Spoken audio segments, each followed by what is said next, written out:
Kate Garner with her 1984 smash, Love Me Like a Rocket. You remember her from Hazy Fantasy. Kate Garner is with me now on Revenge of the 80s Radio, direct from London, England. Kate, you had a short solo career after Hazy Fantasy. The song Love Me Like a Rocket also seemed to be something of a big departure from your work with the trio.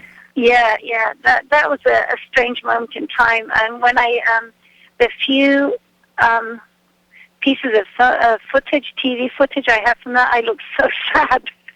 And I don't know, I guess, well, I wanted to do some kind of like a disco track or something, and I guess it's because so many of my, I so much part of the gay culture, and, and I wanted to do something that, it was like a disco track. That's what I wanted to do, and I was working with William Orbit. This was right at the beginning of his career, and I remember he would spend like a long time recording the squeak of the chair in the studio and things like that. And it wasn't a success for me. It was very small sounding. I remember at the same time Marilyn was bringing his record out, and we played them both in the studio that we lived in, and mine sounded tiny, and Marilyn sounded huge because he was working with this big pop producer. So that was strange, and it was. I think I was a little lost at that point, to tell you the truth, Chris. Jeremy and I weren't together anymore, and I was being pushed to have a solo career. I don't think I really wanted one. I wanted to be a part of a band situation, and so that was it. Although my friend Jeffrey Hinton, who is a DJ here in London at that point, once played just that record all night long, much to everybody's dismay, for about an hour and a half, I think. That was it. You said you wanted something of a band atmosphere. What kind of band did you want to put together? I don't know. I think I just wanted to be with Hazy. I wanted to be with Jeremy and Paul. I liked what we were doing, and it just kind of all fell apart amongst all the business and everything. And I guess Jeremy brought out a solo record too, and that didn't work. And I don't know. I started to get what the record company was thinking, and the people that I met in America, that it was more just it seemed like it was based more on the way that I was looking and things like that. It didn't make me feel very secure. I guess some things happen for a reason, because all three of you, Jeremy, and Paul are big successes right now. Yeah. No, it's fine. It's just all part of the journey, really, isn't it? For those of you out there, Jeremy's an in-demand DJ and producer. Paul has his own software company, as a matter of fact. Yeah, he does. Yeah. Now, interesting side note to your musical and artistic career. I did happen to notice that you were in the video for Who's That Girl, along with some other big stars in British music. Well, we were on the same label with the Eurythmics, and so we'd always end up at the same things with Annie and with Dave, and so they just asked me to be in the video. You were all on the same tour thing. It seems like a lot of the British artists sort of hung out together and did things together, whether it be a small video project, maybe a charity project, or just threw together some concerts. Yeah, we would end up on the same circuit, but Jeremy and I didn't really socialize that much. We still had the same group of friends that we'd had before, more like sort of underground artists, like Lee Bowery or John Galliano, people like that. We didn't really hang out so much with obviously George O'Dowd, although, George and Jeremy fell out for quite a while. Yeah, that still kind of qualifies as the same as, that still kind of qualifies with Jeremy and George O'Dowd as the old friends they had back in school, I guess. Yeah, now we're all friends, so it's okay, right? Now we're all grown-ups. Yeah, that works a lot better. Kate, you released some new music back in 2009. This happened after teaching yourself the ukulele. Now, what fascinated you enough about the ukulele that you went full force to learn Tiny Tim's trademark instrument? The only other instrument that I'd ever played was the guitar, and my sister bought me a ukulele, and I was burning these huge files on the computer for my art show, and so I would just be sitting waiting for the files to burn, and in that time I taught myself to play the ukulele. You know, and my husband's a musician. I'm surrounded by musicians, and you know, we have a lot of musical get-togethers, and I was the only one that couldn't play an instrument. And also, you know, what I found, that I started to suffer very badly from stage fright in the 80s, which stopped me performing. And once I had an instrument, I didn't get stage fright.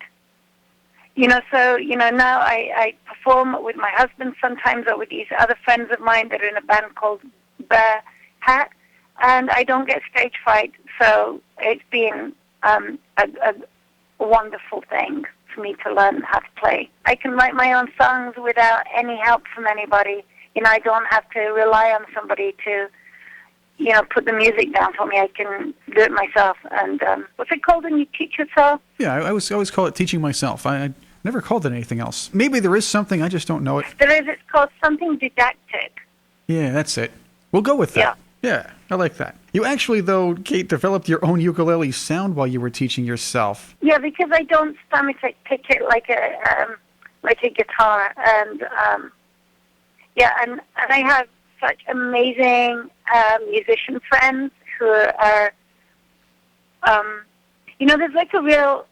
It's really. I was talking about this last night with some friends of mine that were around for dinner, and about how I'm reading this book about music at the moment. This professor of music, he's actually from Berkeley, and he was saying that, you know, music used to belong to everybody, and then it became so it was just for a few experts, and everybody goes to listen to the experts play. And he was working with some tribal people somewhere, and they asked him to sing, and he said he couldn't sing, and they looked at him in amazement. Yeah, the musicians that I hang out with now, they're very unsnobbish, so they want everybody to join in. That's one of my main pleasures in life, is just sitting around and playing. And the way the music business is going right now, it seems like if you can play live well, that is such a huge, you know, maybe it's going to go back to before records and CDs were sold for huge amounts of money. It's funny you mentioned the music business at this point, because you put out the single Lucifer with Sideways of Red on the B-side. You have a rather innovative business plan for it. A cunning plan, if you will. It was inspired by, you know, there's this other artist called Patrick Wolf.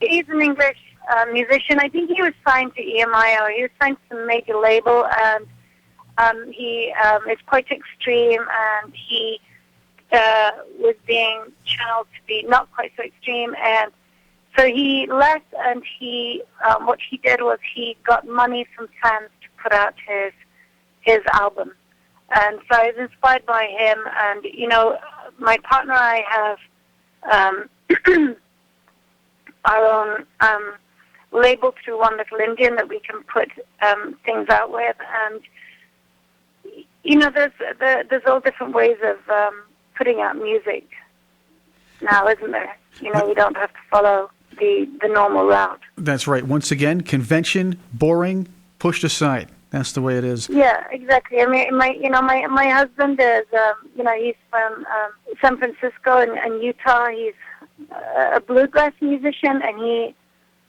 did his album on dictaphone, and it's getting played on Radio 1 here.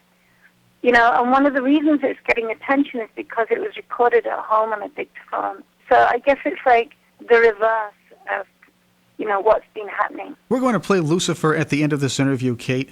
Kate Garner is with me. She is in London talking on the phone with me on Revenge of the 80s Radio. Now, we talked about how you went back to photography as a main business shortly after the Hazy Fantasy days, and now you're writing and performing again. What I want to know, Kate, is what are the biggest differences between Kate Garner, the songwriter and singer of the early 80s, and Kate Garner, the musician today? I think the difference between the Kate Garner that did music in the 80s and the Kate Garner that does music now is that now I feel like I'm becoming a musician, whereas in the 80s I was a performer. I wasn't a musician. You know, I didn't have a handle on it. And now I feel much more self-possessed, much more that it's about the music, maybe less about the performance, which may be good or bad. I don't know, but I feel more at ease with it. It sort of intertwines with your evolution as a photographer. You sort of got more into the art side of photography as you got more into the art side of music over the years. Yeah, I guess it's just part of, getting older and growing up. You just go through different stages in your life, and they can all be profound and interesting, until the day you die. I want to be like Picasso because it's something that I want to do, even if I've only got a few hours left to live. What do you want fans of Hazy Fantasy to know and remember most about Kate Garner? That I had fun and that I love people and I love music. That I want whatever I do to help people to practice on self-possession and self-expression. Kate, listeners can find more about your art, your photography, at info@kategarner.org. Yeah, that's where people can go and see my photographic work and the music. I'm working on it. When I have more time, when I finish this last lot of the Jolly Darkness visuals, then I'm going to be concentrating again on the music. And it goes to One Little Indian, and it's on our own imprint there, which is called iDot. There'll be announcements on my Facebook, and there'll be announcements on the kategarner.org site. So people can find out by logging onto Facebook and finding out what you're doing. I also want to mention the Hazy Recollections website that occasionally puts news up about you, Jeremy, and Paul, and what you're doing. Mm-hmm. Some articles, some early articles, and very interesting bios. You and Jeremy obviously wrote your own. That's the Hazy Recollections website. Google Hazy Fantasy or Hazy Recollections. Yes, they can log onto your Facebook page. You're easy to find, and you talk to fans on there too, right? Yeah, definitely. If anybody writes to me on Facebook, I will reply to you. Yeah, I'd like that a lot. Kate Garner, thank you once again for talking with me on Revenge of the 80s Radio. Okay, you're very welcome, Chris, and I hope we meet one day. So do I. Kate, I know you're talking about working on some new music. We hope to see more coming out very soon. Let's play your newest track, Lucifer. Thank you so much, Chris. Here it is, Lucifer, by Kate Garner on Revenge of the 80s Radio.